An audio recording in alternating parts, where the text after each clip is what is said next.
Είμαστε πολύ χαρούμενοι που συμμετέχουμε σε ένα τόσο σοβαρό ποδοσφαιρικό event όπως αυτό της Coca-Cola Elite Neon Cup 2015.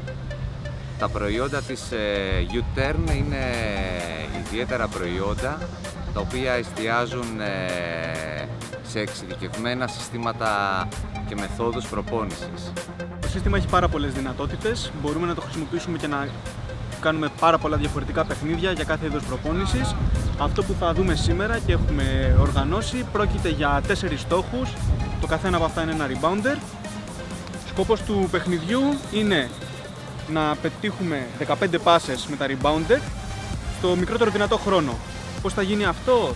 Κάθε ένα από τα rebounder έχει απάνω του μια λεντοτενία, οπότε όταν έρθει η σειρά του συγκεκριμένου rebounder θα ανάψει και ο παίκτης ξέρει ότι πρέπει να κάνω πάσα με αυτό το rebounder. Εκτός από το φωτεινό σήμα υπάρχει και ένα ηχητικό ερέθισμα, το οποίο έρχεται από το rebounder που πρέπει να στοχεύσει ο παίκτης. Όταν ολοκληρωθούν οι 15 πάσες, το παιχνίδι τελειώνει, το σκορ καταχωρείται αυτόματα και στη συσκευή και στο ίντερνετ, όπου ο παίκτης μπορεί μετά να έρθει και να δει που βρίσκεται στην κατάταξη.